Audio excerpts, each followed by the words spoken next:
Nadie nos puede callar a nosotros, pero tampoco nosotros podemos quedarnos callados.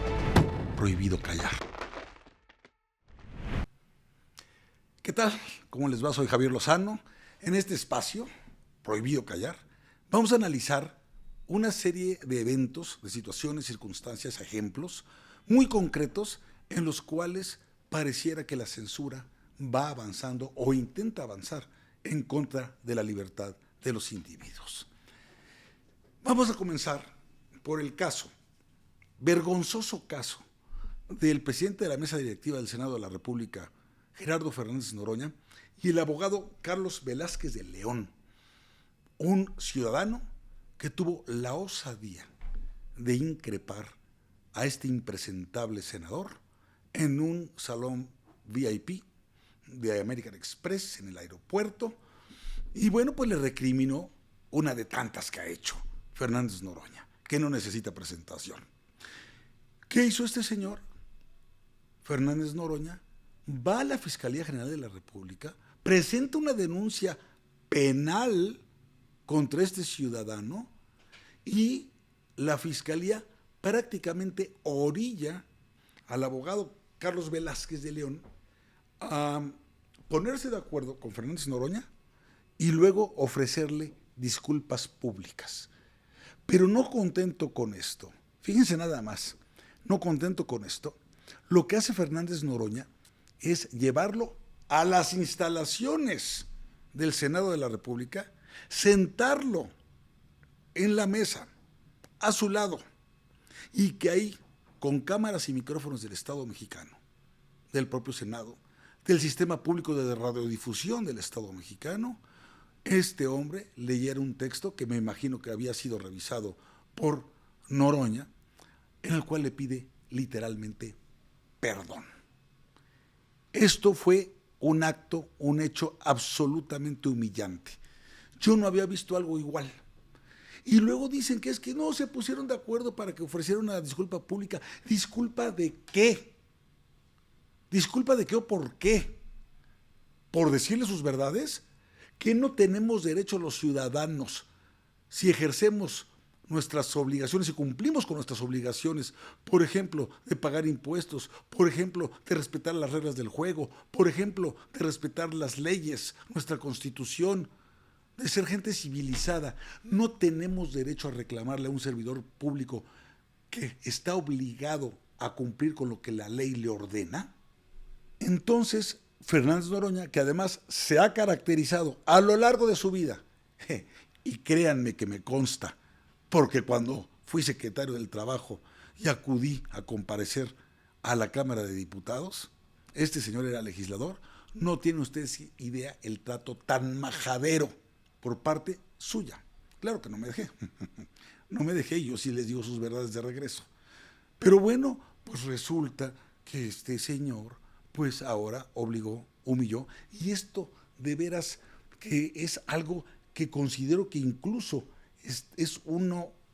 está previsto en el artículo 22 de nuestra Constitución mexicana, cuando dice que quedan prohibidas las penas de muerte, de mutilación, de infamia. Esto es una infamia. Esta humillación pública es una infamia a un ciudadano que con todo derecho y con toda legitimidad le hizo un reclamo a un legislador. Por otro lado, te pones a pensar, es que la Fiscalía General de la República no tiene nada mejor que hacer.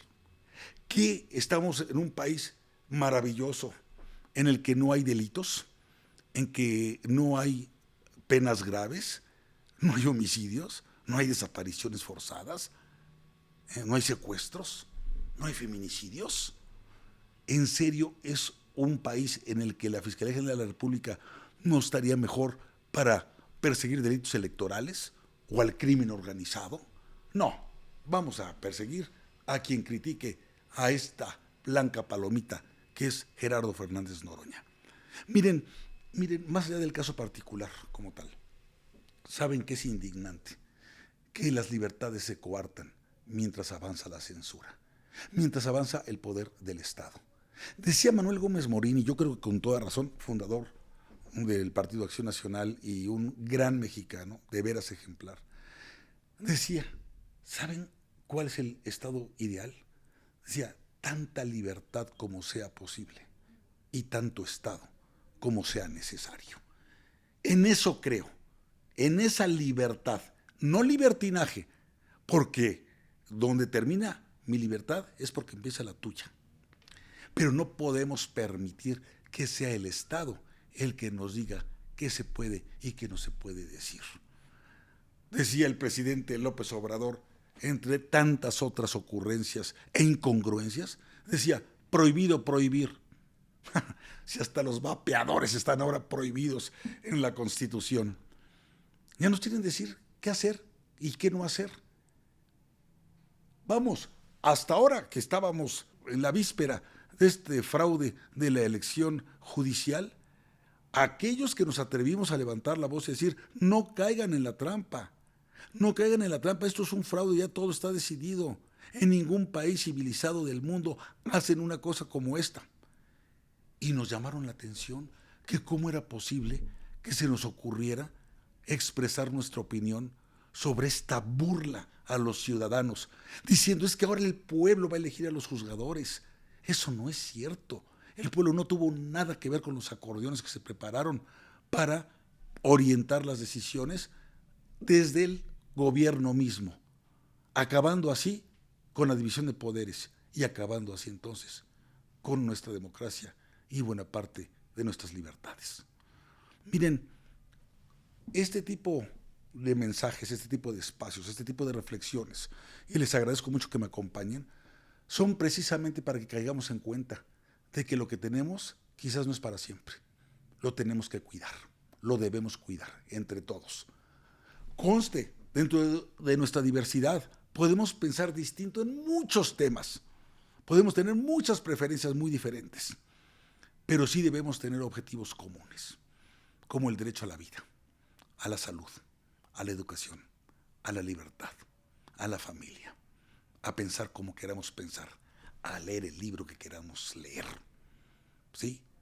Pero también, así como y por eso se llaman impuestos, porque nos imponen eso, aún contra nuestra voluntad, nos imponen pagar una cantidad al Estado, teóricamente para el bien común, para hacer bienes públicos. Y vemos cómo lo terminan regalando para comprar voluntades. Bueno, pues así como pagamos impuestos, también tenemos derecho a levantar la voz y exigirle a los gobernantes, a los legisladores, a los juzgadores, a los ministerios públicos, a las fiscalías, a los policías, ¿sí?, que cumplan con su deber, que cumplan con su obligación. Porque no estamos faltándole el respeto a nadie. Y hablar enérgicamente no es faltarle el respeto a nadie. Es decir las cosas como son. Porque el Estado está para servirnos a nosotros. ¿Saben ustedes? Les voy a hacer una reflexión, ¿eh? ¿Saben ustedes por qué se le llama primer mandatario al presidente de la República? Mandatario no es el que manda más, ¿eh? Mandatario es el que obedece las instrucciones del mandante. ¿Y el mandante? ¿Saben quién es? El pueblo. No el pueblo como lo quiere nada más poner a mitades desde Palacio Nacional. El pueblo somos todos los ciudadanos, hombres y mujeres, le vayamos al partido político que le vayamos, o aún sin tener ningún tipo de afinidad política. Todos somos el pueblo de México. Y el pueblo, el que elige al presidente, a los gobernadores, a los diputados, a los senadores, a los alcaldes, es el que puede decirles, por eso somos una república representativa. Ellos nos representan, ¿sí?, por nuestro nombre y por nuestra cuenta. Pero son nuestros representantes populares. Y por lo tanto, tienen que acatar nuestras instrucciones. Y les tengo otra noticia, lo que es el principio de legalidad. Los funcionarios públicos únicamente pueden hacer aquello que la Constitución y las leyes les permiten. En cambio, las personas, los ciudadanos, podemos hacer todo lo que nos pegue la gana, siempre y cuando no esté prohibido u ordenado. Esa es lo que se llama el principio de autonomía de la voluntad, versus ese principio de legalidad que le pone un candado a los funcionarios públicos para que no hagan lo que les pegue la gana. No se les firma un cheque en blanco cuando se les elige y por lo tanto tienen que ser mesurados en su actuación y tienen que ceñirse estrictamente al mandato. Así pues, señor Fernández Noroña, es una vergüenza lo que hiciste con mi colega abogado Velázquez de León. Mi solidaridad con él y con todos los abogados y con todos los ciudadanos y con todos los que ahora fueron y en las boletas de la elección judicial le mentaron la madre a Fernández Noroña. Esa se llama libertad de expresión y la vamos a ejercer al límite. Recuerden esto. Está prohibido callar. Nadie nos puede callar a nosotros, pero tampoco nosotros podemos quedarnos callados ante tanta injusticia, ante tanta negligencia, corrupción, incompetencia e indolencia. Prohibido callar.